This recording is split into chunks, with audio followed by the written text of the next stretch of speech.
Hello, everybody, and welcome back to the Broadway Jets YouTube channel.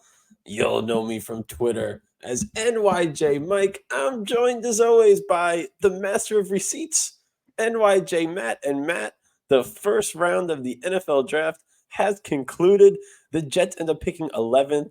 They take the offensive tackle Olu Fashanu from Penn State. They secure the line. They try to keep Rodgers on his feet. It's an exciting time. We weren't sure what they're going to do for months, and finally, we know. What do we think, Matt? The Jets got better last night, and we are sponsored by Jets X Factor. If you are here Cool. and you have not done it, go ahead, hit subscribe. Mike, it really feels like there were three paths: receiver, tackle, tight end. And if you didn't go any of those paths, it was a disaster. I think the sentiment right now from Jet fans is probably 50 to 60% positive. Call it 60% positive. 20%, hey, I wanted Rome really bad, but I get the pick, and they were going to be good. And then 20% of fans are truly like upset about the pick because they didn't get their guy. Those fans are lame. You can say, hey, I'd prefer Brock Bowers without retweeting and saying it's a terrible pick. Just my take, right? Olu immediately becomes your plug-in left tackle for 5 years. Immediately. A position that the Jets don't have a starter under contract next year. So I think it's a fine pick. I would have liked Rome trading up. Not going to lie. We'll get into Atlanta not trading back. But the Jets got better, and I'm happy with the pick. And I think they're going to be better next year because of it, and in 5 years now because of it. Yeah, Matt, listen, the most likely way, and I was tweeting about this last night, the most likely way that the Jets are not good, because you never know.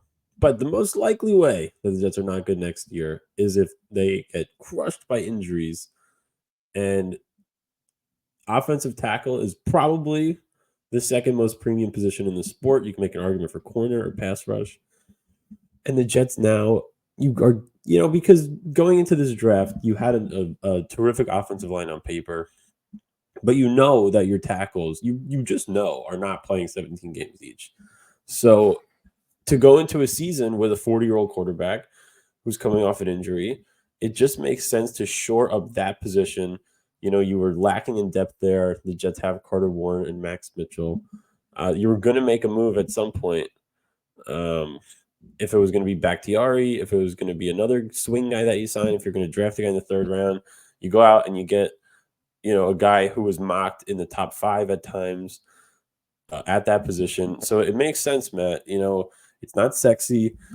Again, you got to tip your cap. Not that the Jets knew the board would fall that way, but tip your cap to Joe Douglas for not doing anything insane. The guy is literally going to be fired next year if the Jets don't make the playoffs. There's a chance that your tackles do play all 17 games in Tyron Smith and Morgan Moses, and you don't even use Fashanu too much this year, but you can always use him in jumbo packages as well. And Joe Douglas still didn't do anything crazy. Didn't move up, didn't make a wild move. You got 2 extra picks, Matt, for absolutely nothing. Trading back 1 spot to the Vikings, the Jets would have taken the same guy anyway, probably. So, the trade back was great. yeah. It gives you more ammo to move back up to get one of the receivers, and there are a ton of receivers left on the board. We knew that was going to happen, though. Obviously, I think a ton of 6 might have went in the first round, maybe 5. But the fact that Jets now have flexibility to move back up is great. Also with Olu, like the interviews, everything I've watched, from 10 or 9:30 to I couldn't fall asleep until midnight. Like consensus All-American, playing in the Big Ten, academic honors. Just seems like a great dude. The video of him getting the call looked amazing. So I think there's good vibes. I do want to say, and it's my personal opinion, the Douglas Sowell press conference was very weird. I still didn't see it. I was out at a bar last night with some buddies. One of our frequent listeners, shout out Pat, was there. Yeah, I didn't see you tweeted out the press conference was insane. I don't know. Yeah, and I might be overthinking. If you're listening, you're like, I thought it was perfectly fine. That's fine. Underthinking. No, that's fine because I think I would not.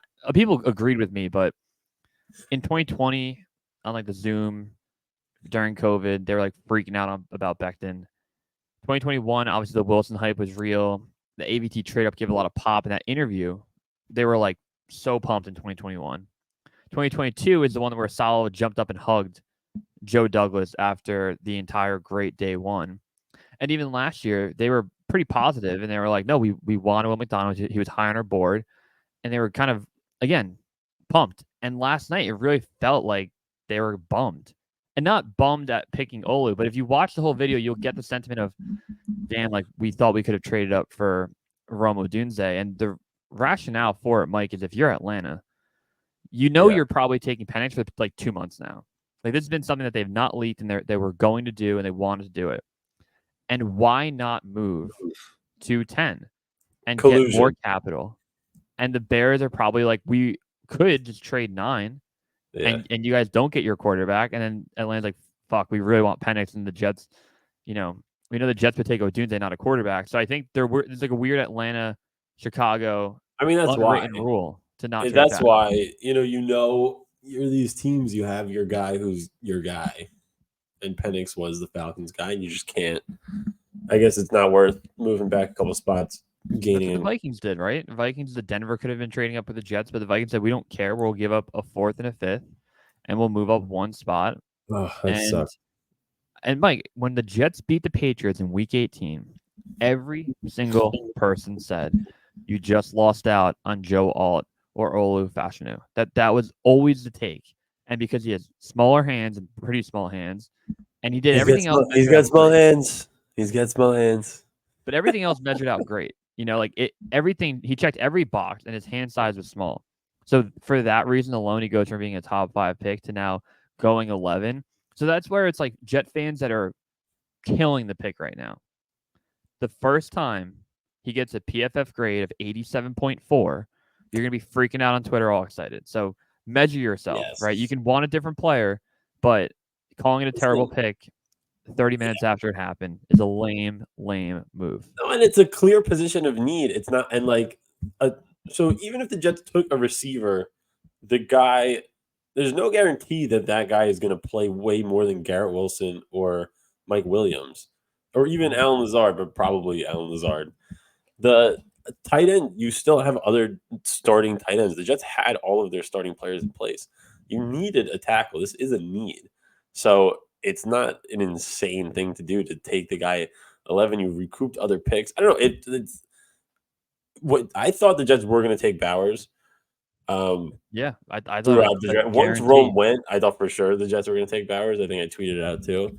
I'm not. I'm happy they took a tackle over Bowers. I know we talked about a lot leading into the draft.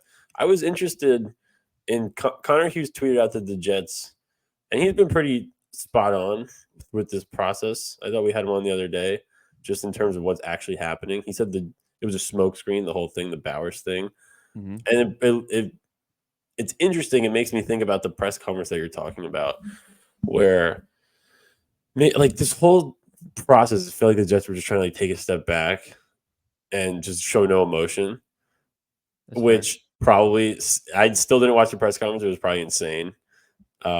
It reminds me of remember Zach Wilson against the Patriots when he had the horrible game, and he went into his press conference after the game and was trying to be so even keeled and cool, and he's like, "Yeah, like it is what it is, whatever." Like, and everyone's like, Oh "No, like yeah, you got to take like a little more emotion." So, and I think it kind of backfired. Maybe that something could be similar part of it, here. Mike. That Yeah, that could be part of it. But if you watch it too, they bring up the idea of, if a receiver was there, would you have taken it? Which is a pretty interesting question from a beat writer. To yeah. like just throw that at someone at 8:30, like 9 o'clock at night, and be like, "Hey, what would you have done?" And Douglas gets a little bit rattled. He's like, "They weren't there," and he was like, "They weren't there, so he couldn't have taken." And the way he was saying it, that's all I was saying. It's not the end of the world. I'm not killing Douglas No, no, no. fans. It's just very interesting. It is. Just do me a favor on the way to work, watch it. But Yeah. today, right, you're gonna come in and you're gonna see Olu roll up in the black Escalade. Everyone's gonna dap him up. He's gonna get a tour of the facility. We're gonna get him like in the New Jersey. So very excited about today. And then, Mike, can I just list off the receivers that the Jets could trade up and get in the second round or stay at Please. early third round? A.D. Mitchell, Lad McConkey, Keon Coleman, Jalen Polk, Jalen McMillan, Troy Franklin, Brendan Rice, Roman Wilson, Javon Baker, Devontae Walker, Malachi Corley. All 11 of those guys, dead serious, is wide receiver 3. Like, you can make a huge push at one of these guys. So I think Ted Walker is the most likely guy, that 11th out of 12th guy I mentioned in the third round. I think a ton of these guys are going to go round 2. But who knows? A million people took a receiver. Nobody took any defensive players the entire first round. Maybe these guys start flying off the board and the Jets get lucky at 72 where they can move up a little bit to get the guy that they really want. 23 offensive players taken in the first round. I think it was a record. I would be surprised if Joe Douglas is not aggressive, especially the way the Jets roster is rounding out. Another interesting thing, Matt, in regards to wide receiver, the Jets could also look externally to bring in a guy or both. They might do both. We had Connor Hughes on the show on Tuesday discussing Corey Davis, which brought up some interesting points about Corey Davis getting upset that the Jets signed Alan Lazard last offseason, which was partially the reason that he left, which I didn't think was part of his reasoning at all. We were nervous about other negative reasons or just that he was physically unable to play. He's mad that the Jets signed another receiver. So you wonder if the Jets go out, the thought was that you draft a tackle in the first round, you could look to bring in a receiver somewhere else in the draft or maybe after the draft. So the Jets still have those avenues as well. They still have to, another safety, another running back, maybe some more offensive line depth. So I think the Jets are going to be aggressive, Matt, and move up. But you don't necessarily need that many more guys, right? So that is kind of the point. They probably should package some of those extra fours and get back up into the second round or earlier into the third. Definitely agree. And I always find it interesting how much work they did on these day 2 wide receivers. Because if their whole plan was to get Rome Odunze and trade up, not saying it was their plan, but that by Connor Hughes' tweets and by some of the reaction, I feel like they really wanted Rome. Yeah. And they were happy with 9 non-quarterbacks, and they got one of them, which is fine. But if you went into it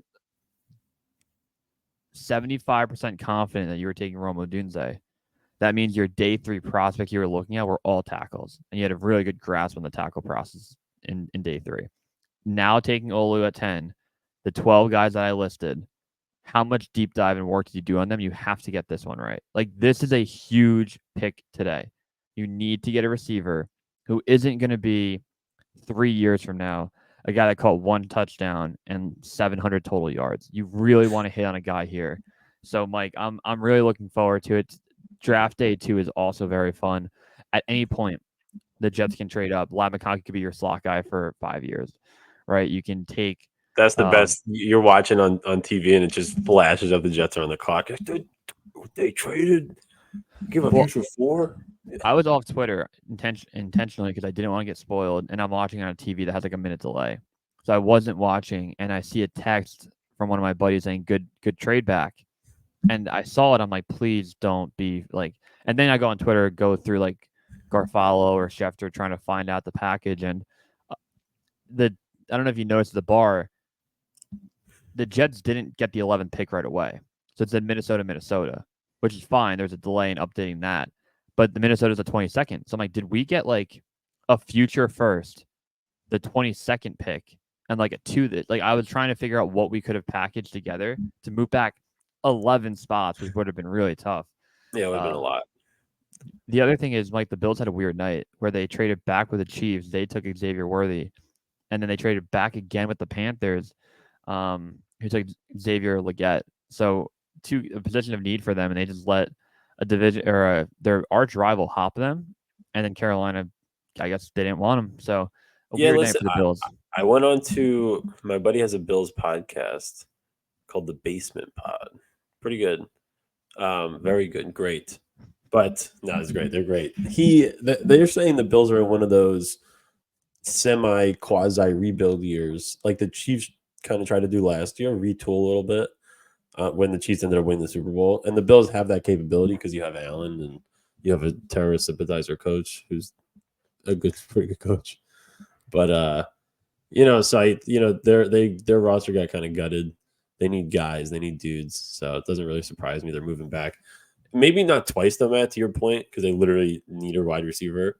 What do they have? They have Shakir and Curtis Samuel under contract. So I don't know if they're going to draft like 3 of these guys tomorrow, but 3 of the 12 guys that you mentioned. It also reminds me of the draft the Jets got Denzel Mims. Was that 2020? 2020. There was like 12 receivers, and the Jets got Mims as the 12th guy, and we were happy about that. Man, I'm excited to see who they get. Got to get another guy. It would have been fun to get Rome. That is what I wanted. We talked about it before the draft. We kind of wanted to trade up and take one of these guys. Once the Giants took Neighbors, you knew it was in trouble. But Matt, it looked like Fashanu can extend Rodgers' career. This could be the kind of move that actually, because if you're Rodgers and get banged up again this year, whatever, and you look at the Jets on paper next year and you have just no offensive linemen. Here's how we break it down. Do you think Tyron Smith and or Mike Williams be on the Jets in 2025? I hope so, but who knows, right? So I would probably lean no. Like Right. if you put a gun to my head, I'd lean no. At wide receiver, do you have an elite player currently on the roster that can at least carry the mantle at your receiver position? Right, you do. You do, and at tackle you don't. So if everybody stays healthy, it's not the same thing. Mike Williams is wide receiver 2. Tyron Smith, your left tackle 1. Both injury prone. Both probably here for a year. And how are you going to do it this year and next year? And they got Olu. So, Mike, the more I talk about it, the more I really do enjoy the pick. It's insurance, man. I just assumed they were going to take Brock Bowers. I assumed it all night after that happened. All right, buddy. Anything else before we wrap up? Feeling good.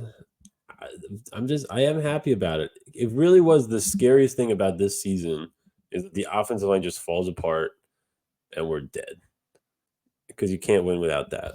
And now you have insurance against that. It's set. You invested another premium asset in the right position at the right time. You got extra picks, can use those picks to move up into the second round again, take another receiver. I'm fascinated what they're going to do after the draft, finishing out building the roster if there's a couple veterans added. Very interesting, Matt. 2 years, no sacks in the Big Ten. That's an insane stat. And it's just like AVT had like a very 2 sacks allowed, and Tippmann had 1 sack allowed. In my brain, I'm like, are we just never going to give up a sack? Like, I get it. What if Rodgers is sacked 0 times next? How are they going to get around Tyron Smith? I finally watched the Flight 24, which by the sandwich stuff was hilarious. They did the whole reenactment. That was great. And then, dude, Tyron Smith looks like insane. He's a mountain. I've never seen what is he, 300 pounds? He's jacked up. He was wearing one of those tight t-shirts, like big dudes wear those tight t-shirts. His arms are out. Oh, how are you going to get past that guy? Very fun night, Mike. Very, very fun night. If you made this far, don't forget, hit subscribe. Also, DM Mike and I on Twitter. Anyone who makes the end of the video will get a follow back. So always DM us if we haven't done it yet. Mike, I appreciate you, buddy. Yeah, dude. We woke up in the Friday. morning and did it. We did it. Come on, baby. Jet up. Have a go, buddy.